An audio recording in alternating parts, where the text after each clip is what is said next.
Hello मेरे प्यारे student, मैं आप लोगों के बीच लेकर आया हूँ आज साइंस यानी फिजिक्स, केमिस्ट्री, बायोलॉजी तीनों का मतलब कुछ निचोड़ है पूरे किताब का।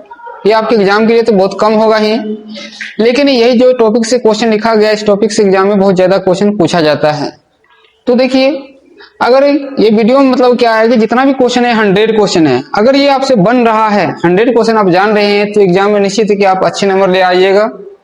अगर आपको ये वीडियो अच्छा लग रहा है तो आप मेरे चैनल को, यानी जो चैनल है आप मेरा सीके मैथमेटिक्स क्लासेज, इसको आप लाइक, शेयर और सब्सक्राइब जरूर कर दीजिएगा। तो चलिए हम स्टार्ट कर रहे हैं, देखते हैं कि आप लोगों में भी कितनी ताकत है और कितना क्वेश्चन आप लोग जानते हैं। तो देखिए, फर्स्ट क्वेश्चन है कि दूरबीन का आविष्कार किसने किया था? तो गैलीलियो गैलीली ने किया था दूरबीन का आविष्कार। दूरबीन का आविष्कार किसने किया था? गैलीलियो गैलीली ने किया था दूरबीन का आविष्कार। तो आप लोग बताइएगा कमेंट में कि गैलीलियो गैलीली जो है कौन सा देश के व्यक्ति थे? गैलीलियो गैलीली जो है कौन सा देश के व्यक्ति थे, ये कमेंट में जरूर बताइएगा। आप लोग को आज देख रहे हैं कि मतलब कितना आप लोग का आता है इस क्वेश्चन में से। ये 100 नहीं, हम 300 इसको बनाएंगे, यानी एक क्वेश्चन मतलब हम तो भी बता रहे हैं, उसके बाद तुम आपको देंगे होमवर्क में 2 क्वेश्चन, मतलब इसके लिए आपको कमेंट में लिखने के लिए। देखिए अगला है चुंबकीय क्षेत्र रेखाएं कैसा होता है? तो एक बंद वक्र की तरह होता है। चुंबकीय क्षेत्र रेखाएं क्या होता है? बंद वक्र की तरह होता है। आप लोग जानते होंगे चुंबकीय क्षेत्र रेखाएं यानी चुंबक के चारों ओर जो चुंबकीय क्षेत्र उत्पन्न होता है वही क्या कहलाता है? उसको एक रेखा के द्वारा दर्शाते हैं, क्या कहलाता है? चुंबकीय क्षेत्र रेखाएं कहलाता है। अब देखिए आगे है आपका विद्युत चुंबक। विद्युत चुंबक किसका बना होता है? विद्युत चुंबक का जो क्रोड होता है वो किसका बना होता है? नरम लोहा का बना होता है। किसका बना हुआ होता है? नरम लोहा। अब देखिए नहीं, विद्युत चुंबक का क्रोड जो है नरम लोहा क्यों बनाया जाता है? क्योंकि उसे आसानी से हम क्या कर सकते हैं? चुंबकित कर सकते हैं और आसानी से विचुंबकित कर सकते हैं। अब देखिए अगला है आपका अस्थायी चुंबक। अस्थायी चुंबक का जो क्रोड बनाता है इस्पात का। किसका बनाता है? इस्पात को। इसको आसानी से हम विचुंबकित नहीं कर सकते हैं। अगला है निकेल। जो आपका ये तत्व है ये क्या है? ये चुंबकीय पदार्थ है, वो भी कौन सा है? लौह चुंबकीय पदार्थ है। निकेल कौन सा चुंबकीय पदार्थ होगा आपका? लौह चुंबकीय पदार्थ, मतलब ये लोहा के द्वारा आकर्षित होता है। अब देखिए अगला क्वेश्चन है आपका इंद्रधनुष। आप लोग देखते होंगे बरसात के मौसम में क्या होता है, जब बरसात होती है इसके बाद क्या है कि बरसात समाप्त होने के बाद देखते होंगे आकाश में मतलब सूर्य चमकता है, तो सूर्य के जस्ट विपरीत दिशा में क्या होता है, यानी आकाश में मतलब 7 रंगों की रंगीन पट्टी दिखाई पड़ता है, उसे ही हम लोग क्या कहते हैं? इंद्रधनुष। तो इंद्रधनुष में कितने रंग होते हैं? 7 रंग होते हैं। कितने रंग होते हैं इंद्रधनुष में? 7 रंग होते हैं। और 7 रंग को कौन सा अक्षर से सूचित करते हैं? तो बैजानी हपीनाला के नाम से सूचित करते हैं 7 रंग, यानी या इंग्लिश में कहते हैं विविग्योर कहते हैं इंग्लिश में। अब देखिए कहता है वेधन क्षमता सर्वाधिक कौन सी किरण, यानी अल्फा होता है कि बीटा की गामा किरण का वेधन क्षमता कौन सा किरण की सबसे ज्यादा होता है? तो गामा किरण की वेधन क्षमता क्या होता है? सबसे ज्यादा होता है। अब 8 नंबर क्वेश्चन आपका ट्यूबलाइट में कौन सी गैस भरी होती है? तो ट्यूबलाइट में जो है आपका आर्गन गैस भरी होती है। कौन सा गैस भरी जाती है ट्यूबलाइट में? आर्गन गैस भरी जाती है। तो आप लोग बताइए क्या आर्गन निष्क्रिय गैस है या नहीं है? यस या कमेंट में नो बताइएगा आप लोग कि आर्गन गैस जो है वो अक्रिय गैस है या नहीं है। 9 नंबर देखिए सूर्य की ऊर्जा का स्रोत, यानी जो सूर्य में जो ऊर्जा का जो इतना विशाल भंडार है सूर्य में, ये ऊर्जा का स्रोत है क्या? उसमें कैसे ऊर्जा उत्पन्न होती है? तो नाभिकीय संलयन द्वारा। क्या होता है? नाभिकीय संलयन द्वारा होता है। क्योंकि सूर्य में जो है हाइड्रोजन गैस जो है, हाइड्रोजन की मात्रा बहुत ज्यादा है और वो हाइड्रोजन आपस में मिलता है तो क्या होता है? हीलियम का निर्माण करता है और उससे क्या होता है? उसे हम नाभिकीय संलयन कहते हैं और उससे काफी ऊर्जा उत्पन्न होती है। पूछेगा आपसे कि पृथ्वी पर ऊर्जा का सबसे बड़ा स्रोत क्या है? तो आपका सूर्य ही है पृथ्वी पर ऊर्जा का सबसे बड़ा स्रोत। अब देखिए मानव नेत्र। तो मानव नेत्र जो है कौन सा लेंस की तरह कार्य करता है? तो मानव नेत्र जो है उत्तल लेंस की तरह कार्य करता है। मानव नेत्र किस लेंस की तरह कार्य करता है? उत्तल लेंस की तरह मानव नेत्र कार्य करता है। अगर मानव नेत्र की बात किया जाए तो मानव नेत्र का जो व्यास होता है 2.3 सेंटीमीटर होता है। मानव नेत्र का व्यास कितना होता है? 2.3 सेंटीमीटर होता है। और मानव नेत्र का जो मतलब में जो प्रतिबिंब बनता है, पूछेगा कैसा बनता है? तो मानव नेत्र में जो प्रतिबिंब बनता है उल्टा बनता है, इसके बाद आपका छोटा बनता है और वास्तविक बनता है। कैसे बनता है? तो उल्टा बनेगा, छोटा बनेगा और वास्तविक बनता है। कहाँ बनता है मानव नेत्र में प्रतिबिंब? तो रेटिना पर। कहाँ बनता है? रेटिना यानी दृष्टि पटल पर बनता है। रेटिना कह सकते हैं या दृष्टि पटल कह सकते हैं। अब देखिए 11 क्वेश्चन है कि हवा का बुलबुला किस लेंस की तरह काम करता है? अगर हवा का बुलबुला है या पानी का बुलबुला है जो है वो कौन सा लेंस की तरह काम करेगा? आपका अवतल लेंस की तरह। किस लेंस की तरह काम करता है? अवतल लेंस की तरह काम करता है। 12 नंबर क्वेश्चन है कि समुद्र का जल नीला किसके कारण दिखाई पड़ता है? तो समुद्र का जो जल नीला होता है वो किसके कारण दिखाई पड़ता है? प्रकाश का अपवर्तन के कारण। किसके कारण दिखाई पड़ता है? प्रकाश का अपवर्तन के कारण। अब देखिए मार्स गैस किसे कहा जाता है? तो मीथेन को मार्स गैस कहा जाता है। किसे कहते हैं? Marsh gas, methane. जैसे मान लीजिए पूछेगा दलदली भूमि है, वहां से कौन सा गैस का रिसाव होता है, निकलता है? तो मीथेन गैस। धान की फसल है, धान की फसल से मतलब कौन सा गैस निकलता है? तो मीथेन गैस निकलता है। जैसे मान लीजिए अगर कह देगा आपको कि जैसे मान लीजिए सेफ्टी टैंक है, सेफ्टी टैंक मतलब शौचालय का जो टैंक होता है उसमें कौन सा गैस निकलता है? तो मीथेन गैस निकलता है। फॉर्मूला क्या होता है मीथेन गैस का? CH4 होता है। मीथेन का फॉर्मूला क्या होता है? CH4 होता है। अब देखिए अगला है सर्वाधिक हल्की गैस कौन सा है? तो हाइड्रोजन है। सर्वाधिक हल्की गैस कौन सा है? हाइड्रोजन है। आप लोग कमेंट में बताइएगा कि सबसे भारी गैस कौन सा है। कमेंट में बताना क्या है कि सबसे भारी गैस कौन सा है। अगर देखिए घड़ी की चाबी में कौन सी ऊर्जा रहता है, यानी घड़ी की जो चाबी है उसमें कौन सी ऊर्जा स्थित रहता है? तो घड़ी की चाबी में आपका स्थितिज ऊर्जा रहता है। कौन सी ऊर्जा रहता है? स्थितिज। जैसे मान लीजिए अगर बांध में पानी इकट्ठा है, क्या है? बांध में पानी अगर इकट्ठा है तो उसमें कौन सा ऊर्जा रहेगा? आपका स्थितिज ऊर्जा है। जैसे मान लीजिए कोई व्यक्ति क्या है, तीर खींचा हुआ है, तो खींचा हुआ तना हुआ तीर में कौन सा ऊर्जा होगा? स्थितिज ऊर्जा रहता है। कौन सा रहता है? जैसे स्प्रिंग को हम खींचते हैं तो स्प्रिंग को खींचने में भी कौन सा ऊर्जा रहता है? स्थितिज ऊर्जा। अगर यहीं पर गतिज ऊर्जा की बात करिएगा तो जैसे बहता हुआ पानी में कौन सा ऊर्जा रहता है? गतिज ऊर्जा। उड़ता हुआ वायुयान में कौन सा ऊर्जा रहता है? गतिज ऊर्जा रहता है। यानी जो गति में रहता है वो क्या हो जाएगा? उसमें गतिज ऊर्जा। गुरुत्वीय त्वरण का मान कितना होता है? गुरुत्वीय त्वरण का जो मान होता है 9.8 मीटर पर सेकेंड स्क्वायर होता है। कितना होता है गुरुत्वीय त्वरण का मान? 9.8 मीटर प्रति सेकेंड स्क्वायर या 9.8 न्यूटन भी बोलते हैं। क्या बोलते हैं? न्यूटन। देखिए कहता है गुरुत्वीय त्वरण का मान सबसे कम कहाँ होता है? तो सबसे कम विषुवत रेखा पर होता है। गुरुत्वीय त्वरण का मान सबसे कम कहाँ होता है? विषुवत रेखा पर होता है। तो आप लोग कमेंट में बताइएगा कि त्वरण मतलब गुरुत्वीय त्वरण का जो मान होता है सबसे ज्यादा कहाँ होता है? सबसे कम तो विषुवत रेखा पर होता है, सबसे ज्यादा कहाँ होता है? अब देखिए 18 में क्वेश्चन है उत्प्लावकता का सिद्धांत किसने दिया था? उत्प्लावकता का सिद्धांत दिए थे आर्किमिडीज। कौन दिए थे? आर्किमिडीज दिए थे। जैसे मान लीजिए जैसे पानी में हम कोई वस्तु को रखते हैं और उठाते हैं तो भार हमको क्या होता है? आभासी होता है, मतलब कमी आता है। किस कारण होता है? आर्किमिडीज के सिद्धांत के कारण ही ये हो पाता है। पृथ्वी का पलायन वेग, अगर मान लो कोई वस्तु को अगर हम कितना ताकत से फेंके, यानी कितना स्पीड से फेंके कि वो पृथ्वी से बाहर चले जाए, तो उसको कहते हैं पलायन वेग। तो पृथ्वी का जो पलायन वेग होता है वो कितना होता है? 11.2 मीटर प्रति सेकंड होता है। कितना होता है पृथ्वी का पलायन वेग? 11.2 मीटर प्रति सेकंड होता है। अब देखिए विद्युत मोटर, यहां से भी क्वेश्चन पूछा जाता है। विद्युत मोटर जो क्या करता है? विद्युत ऊर्जा को यांत्रिक ऊर्जा में बदलता है। विद्युत मोटर क्या करता है? विद्युत ऊर्जा को यांत्रिक ऊर्जा में बदलता है। तो एग्जाम क्वेश्चन पूछा जाता है यहाँ से कि विद्युत ऊर्जा को यांत्रिक ऊर्जा में कौन बदलता है, क्या कहलाता है? वो विद्युत मोटर कहलाता है। तो आप लोग बताइएगा कि विद्युत मोटर किसके सिद्धांत पर काम करता है? विद्युत मोटर जो है कौन सा सिद्धांत पर काम करता है बताइएगा कमेंट में। आगे देखिए आपका है प्राकृतिक चुंबक। प्राकृतिक चुंबक से पहले एक क्वेश्चन देख लीजिए, यहाँ से एक पूछेगा आपको विद्युत जनित्र के बारे में। वो क्या करता है? यांत्रिक ऊर्जा को विद्युत ऊर्जा में बदलता है। विद्युत जनित्र क्या करता है? यांत्रिक ऊर्जा क्या करता है? विद्युत ऊर्जा में बदलता है। अब देखिए प्राकृतिक चुंबक यानी जो प्रकृति में स्वतंत्र रूप से पहले से पाया जाता है। जैसे लोहे का ऑक्साइड को हम कह सकते हैं प्राकृतिक चुंबक। लोहे के ऑक्साइड क्या कहलाते हैं? प्राकृतिक चुंबक कहलाते हैं। ट्रांसफार्मर, आप लोग ट्रांसफार्मर में देखते होंगे वो क्या करता है? उसमें सिर्फ एसी धारा होता है। ट्रांसफार्मर में क्या होता है? एसी धारा होता है। ट्रांसफार्मर काम क्या है? आप लोग कमेंट में बताइएगा। ट्रांसफार्मर काम क्या होता है? तो वो क्या करता है? उच्च धारा को निम्न धारा में बदलता है। क्या करता है? उच्च धारा को निम्न धारा में बदल देता है ट्रांसफार्मर। अब देखिए कहता है अगला क्वेश्चन है 23 नंबर, नाभिकीय रिएक्टर का ईंधन क्या है? यानी नाभिकीय जो रिएक्टर है उसका ईंधन क्या है? तो यूरेनियम। नाभिकीय रिएक्टर में किसका उपयोग किया जाता है? यूरेनियम का। तो बताइएगा नाभिकीय रिएक्टर में क्या है कि शीतलन में, नाभिकीय रिएक्टर के शीतलन में किसका उपयोग करते हैं? यानी कौन सा जल का उपयोग करते हैं? शुद्ध जल का उपयोग करते हैं कि भारी जल? कमेंट में आप लोग बताइएगा कि किसका उपयोग करते हैं, यानी शुद्ध जल का उपयोग करते हैं कि भारी जल का उपयोग करते हैं। 24 में क्वेश्चन है कि शुष्क सेल का एनोड किससे बना होता है? शुष्क सेल का जो एनोड होता है आपका कार्बन से बना होता है। शुष्क सेल का एनोड किससे बना होता है? कार्बन से बना होता है। अब देखिए अगला 25 में क्वेश्चन है कि कार्य करने की दर क्या कहलाता है या कार्य करने की क्षमता क्या कहलाता है? शक्ति, यानी पावर कहलाता है। क्या कहलाता है? शक्ति। और शक्ति का सही मात्रा क्या होता है? वाट होता है। तो 26 में क्वेश्चन है हरित गृह प्रभाव का संबंध किससे है? यानी हरित गृह प्रभाव का संबंध किससे है? आपका CO2 गैस। किस कारण होता है ये? CO2 गैस के कारण होता है। अब देखिए हुक्स का नियम क्या है, तो प्रतिबल और विकृति का अनुपात क्या कहलाता है, हुक्स का नियम। हुक्स का नियम बराबर क्या होता है, प्रतिबल बट्टा क्या हो जाता है, विकृति। अब देखिए आगे एक समांतर क्रम से भी कुछ क्वेश्चन एग्जाम पूछा गया है। तो देखिए समांतर क्रम यानी घरों का वायरिंग किस क्रम में किया जाता है, समांतर क्रम में। अगर कहा जाएगा आपको कि वोल्ट मीटर को किस क्रम में जोड़ा जाता है, तो समांतर क्रम में।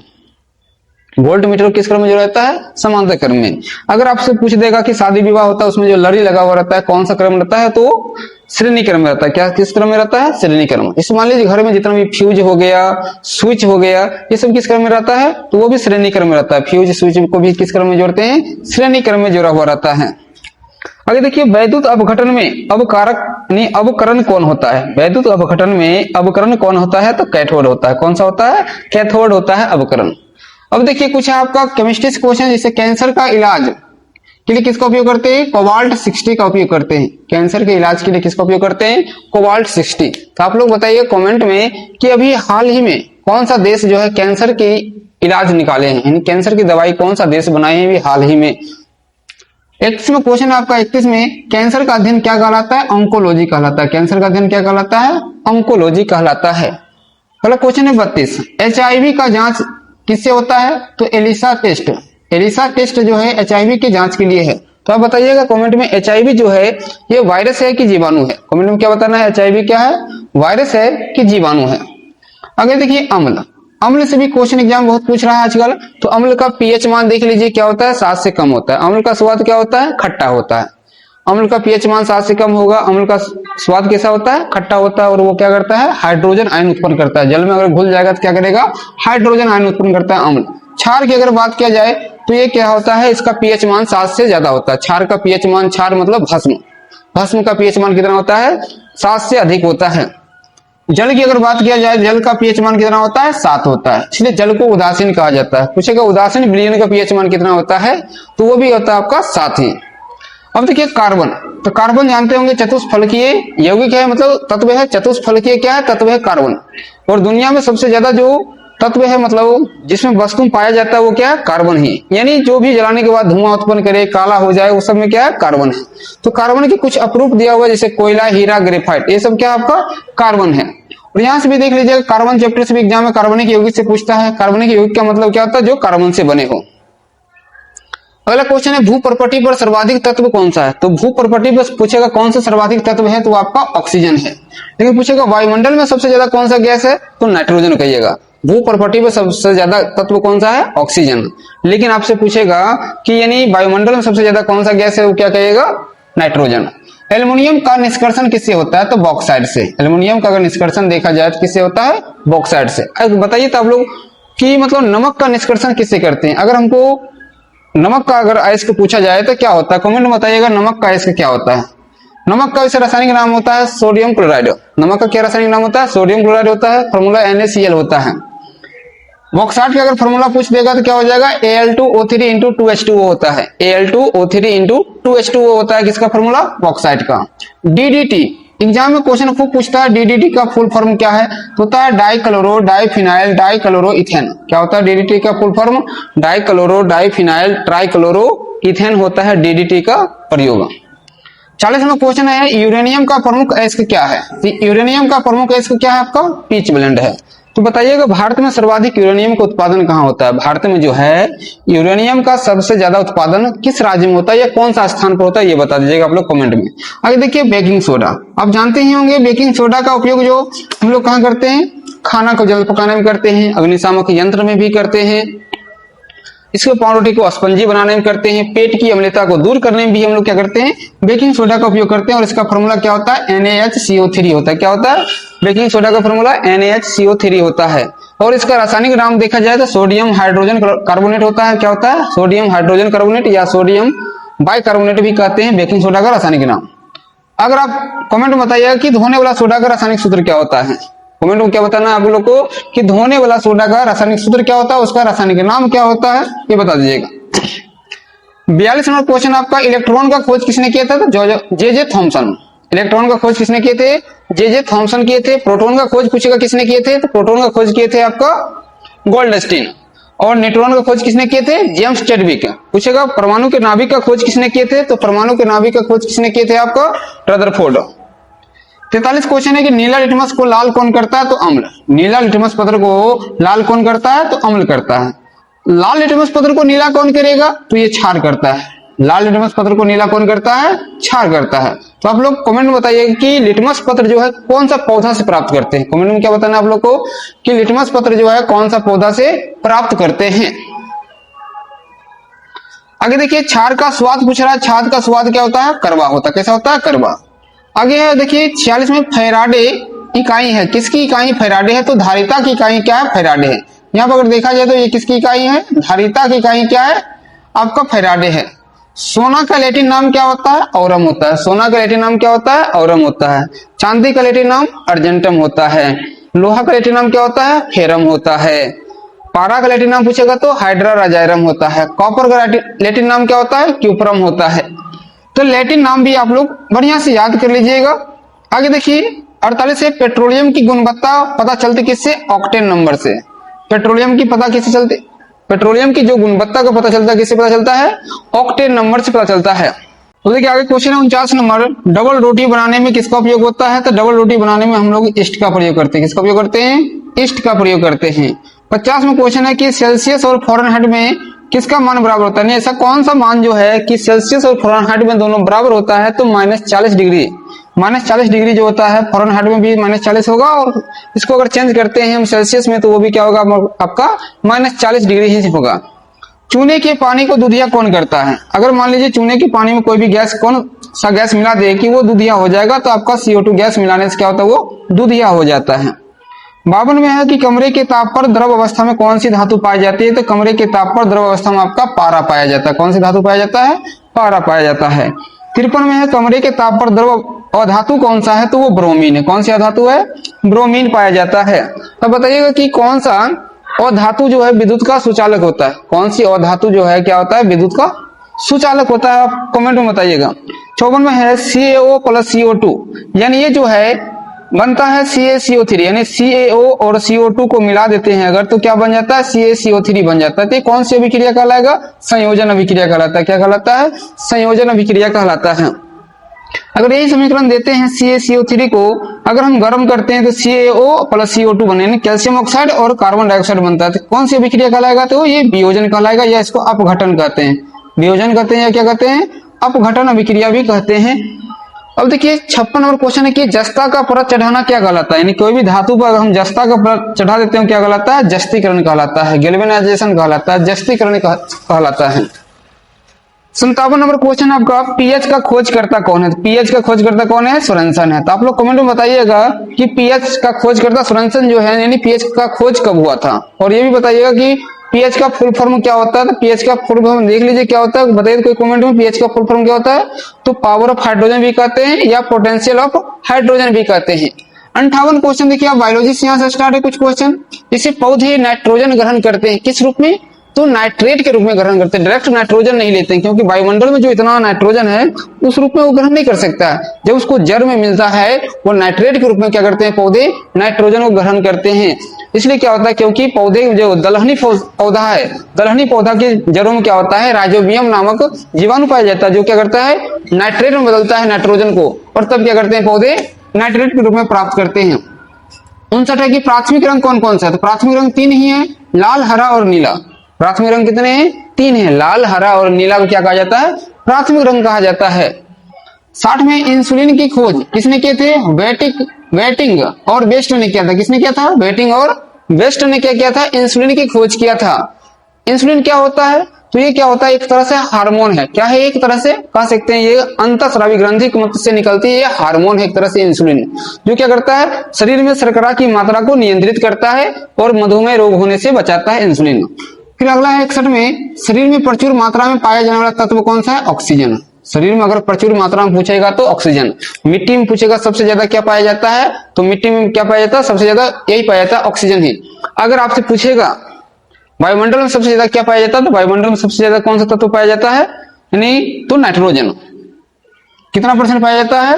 तो 78% पाया जाता है। वायुमंडल में अगर ऑक्सीजन पूछेगा कितना %? 21% है। CO2 गैस पूछेगा वायुमंडल में कितना परसेंट पाया जाता है, तो 0.003%। 62 देखिए क्या है, अमरूद, अंगूर, शरीफा, टमाटर का खाने योग्य भाग कौन सा। अगर हम अमरूद, अंगूर, शरीफा, टमाटर खाते हैं तो क्या खाते हैं, उसका फल भित्ति खाते हैं। क्या खाते हैं, फल भित्ति खाते हैं। जैसे आम, पपीता, बेर का खाने योग्य भाग कौन सा है, तो मध्य फल भित्ति। ये भी एग्जाम में पूछा गया क्वेश्चन आम वाला। इस बार बीपीएससी में भी पूछा गया था कि आम का कौन सा भाग खाते हैं, तो मध्य फल भित्ति खाते हैं। 64 देखिए क्या क्वेश्चन, कपड़ा सुखाना या मान लीजिए दूध से मक्खन निकालना, कौन सा बल उसमें काम करता है, अपकेंद्रीय बल। कौन सा बल करता है काम, अपकेंद्रीय बल करता है। जैसे मधुमेह रोग किसकी कमी से होता है, इंसुलिन की कमी से होता है। किसकी कमी से होता है मधुमेह रोग, इंसुलिन की कमी से होता है मधुमेह रोग।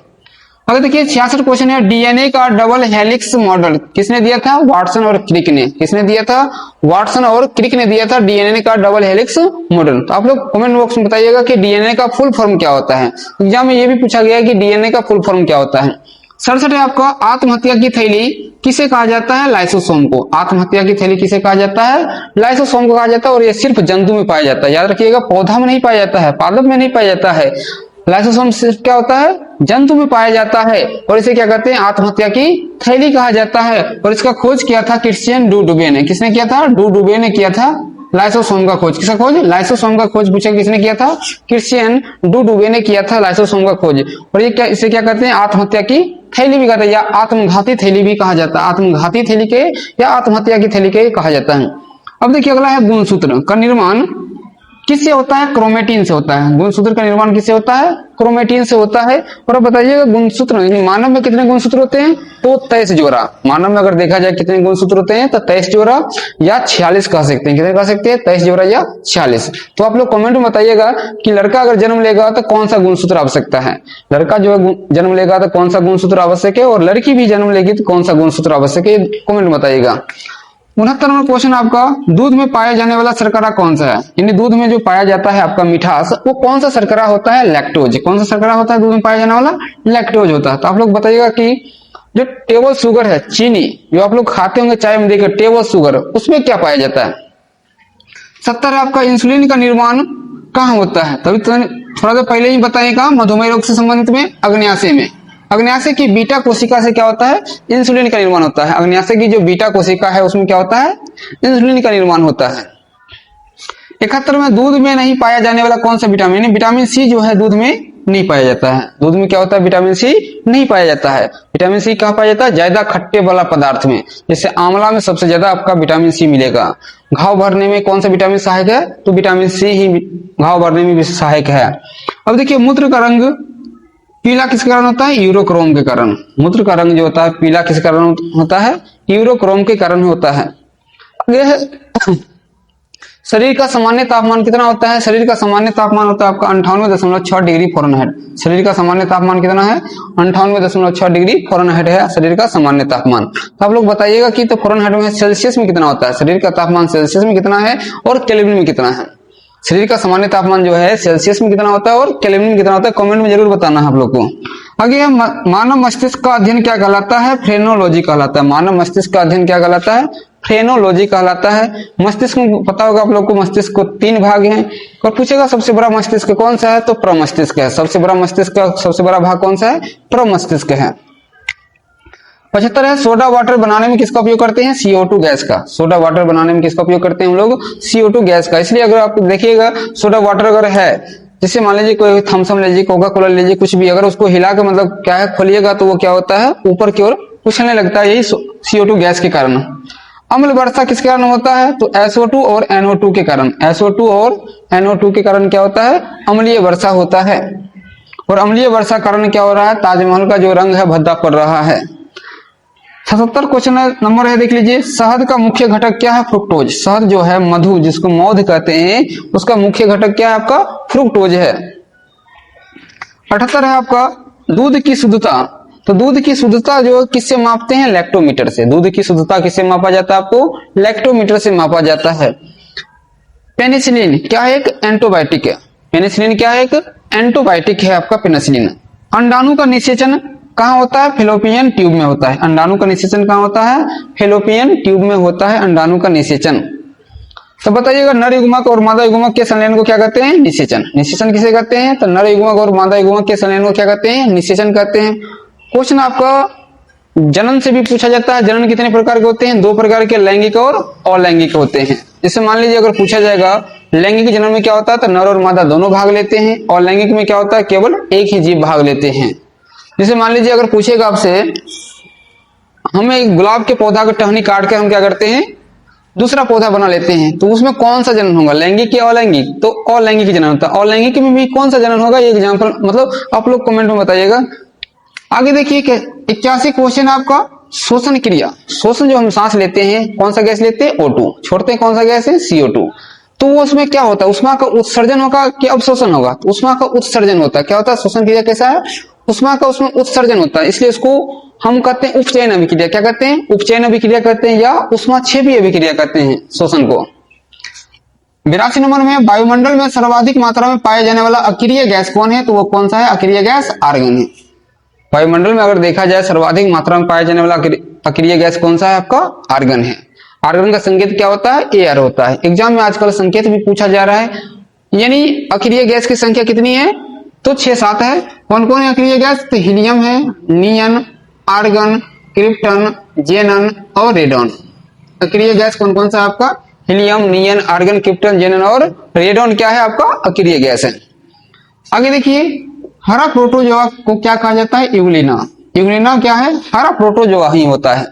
सबसे बड़ा संघ कौन सा है? आर्थ्रोपोडा। सबसे बड़ा संघ कौन सा है आपका? आर्थ्रोपोडा है। अब देखिए 85, 2 न्यूरॉन के बीच रिक्त स्थान क्या कहलाता है? सिनेप्स। 2 न्यूरॉन के बीच रिक्त स्थान क्या कहलाता है? सिनेप्स कहलाता है। और ये क्या होता है? ये सिनेप्स के द्वारा ही क्या होता है? आवेगों का आदान प्रदान होता है। अगर हमको समय शरीर में जो होता है आवेग का आदान प्रदान के लिए कौन जिम्मेवार है? तंत्रिका कोशिका। उसमें मदद कौन करता है? सिनेप्स। मानव शरीर की सबसे बड़ी कोशिका अगर पूछेगा कौन सी है, तो वो भी तंत्रिका कोशिका ही है। पायरिया कहाँ होता है? तो मसूढ़ा में। पायरिया कहाँ होता है? मसूढ़ा। ये मसूढ़ा जो खून निकलना क्या होता है? पायरिया बीमारी है। 87 एनीमिया रोग किसके कारण होता है? लोहा की कमी से होता है एनीमिया रोग। किसकी कमी से होता है एनीमिया रोग? लोहा की कमी से होता है एनीमिया रोग। देखिए मानव शरीर का सबसे बड़ा अंग की बात करेगा, सबसे बड़ा अंग कौन सा है? त्वचा। मानव शरीर का सबसे बड़ा अंग कौन सा है? त्वचा। तो आप लोग कमेंट बताइएगा कि मानव शरीर का सबसे छोटा अंग कौन सा है। अब देखिए त्वचा का रंग किसके कारण होता है? जैसे मान लीजिए किसी का भी त्वचा है शरीर का, उसका रंग किसके कारण ऐसा दिखाई पड़ता है? तो मेलानिन के कारण। किसके कारण होता है? मेलानिन। कहीं कहीं मेलानिन भी लिखा जाता है, मेलानिन भी होता है। चलिए 90 में मछली के लीवर से मतलब कौन सा विटामिन होता है? Vitamin D. मछली के लीवर में कौन सा विटामिन होता है? Vitamin D. पूछेगा सूर्य की रोशनी से कौन सा विटामिन प्राप्त होता है? विटामिन डी ही प्राप्त होता है सूर्य की रोशनी से भी। फिर देखिए पूछेगा मछली में जो आता है यानी सांस कैसे लेता है, यानी इसका मछली का श्वसन अंग क्या है? तो गिल्स होता है। मछली का श्वसन अंग क्या होता है? गिल्स होता है। गाजर में कौन सा विटामिन पाया जाता है? Vitamin A. गाजर में क्या पाया जाता है? विटामिन ए पाया जाता है प्रचुर मात्रा में। विटामिन ए की कमी से कौन सा रोग होता है? रतौंधी होता है। अस्थि का अध्ययन क्या कहलाता है? अस्थि मतलब हड्डी। हड्डी का अध्ययन क्या कहलाता है आपका? ऑस्टियोलॉजी कहलाता है। अस्थि का अध्ययन क्या कहलाता है? ऑस्टियोलॉजी कहलाता है। 93 नंबर क्वेश्चन आपका जिन शब्द किसने दिया था? जिन शब्द दिया था जोहानसन। किसने दिया था जिन शब्द? जोहानसन दिए थे जिन शब्द। 94 में देखिए उत्पादक कौन होते हैं? तो पेड़ पौधे क्या कहलाते हैं? उत्पादक। और जो पेड़ पौधा खाएगा वो क्या कहलाएगा? प्राथमिक उपभोक्ता। क्या कहलाएगा? प्राथमिक उपभोक्ता कहलाएगा। और जो पेड़ पौधा को खाएगा वो क्या कहलाएगा? द्वितीयक उपभोक्ता। और जो शाकाहारी जानवर को खाएगा वो क्या कहलाएगा? आपका तृतीयक उपभोक्ता कहलाता है। 95 में देखिए रक्त का थक्का बनना किस कारण होता है? प्लेटलेट्स। प्लेटलेट्स के कारण क्या होता है? रक्त थक्का बनता है। और इसमें क्या होता है? हिपेरिन नामक रसायन पाया जाता है, उसके कारण क्या होता है? रक्त थक्का बनता है, या थ्रोम्बोसाइट्स कह सकते हैं। उसके कारण क्या होता है? रक्त थक्का बनता है। रक्त में क्या पाया जाता है? लोहा प्रचुर मात्रा में रहता है रक्त में। रक्त का रंग लाल किसके कारण होता है? हीमोग्लोबिन के कारण क्या होता है? रक्त का रंग लाल होता है। 97 नंबर क्वेश्चन है आपका सर्वदाता रक्त समूह क्या है? रक्त समूह 4 ही है। एक है ए, बी, ए बी और ओ। कौन कौन है? ए, बी, ए बी और ओ क्या है? रक्तदाता समूह है। और ओ को कहा जाता है क्या? रक्त सर्वदाता सर्वदाता रक्त समूह किसे कहा जाता है? ओ को। तो आप लोग बताइएगा सर्वग्राही रक्त समूह किसे कहा जाता है? कमेंट में बताइएगा कि सर्वग्राही रक्त समूह किसे कहा जाता है। 98वां क्वेश्चन है कि रक्त का तरल भाग क्या कहलाता है? तो रक्त का तरल भाग आपका प्लाज्मा कहलाता है। रक्त का तरल भाग क्या कहलाता है? प्लाज्मा कहलाता है। 99वां में क्वेश्चन है कि आरएच फैक्टर संबंध है किससे? तो रक्त से। आरएच फैक्टर का संबंध किससे है? रक्त से। मूत्र का निर्माण कहाँ होता है? ग्रीक में। तो बताइएगा कमेंट में आप लोग कि मानव में कितने वृक्क हैं, क्या पुरुष में पाया जाता है वृक्क की महिला में पाया जाता है कि दोनों में पाया जाता है, ये भी कमेंट में आप लोग बताइएगा।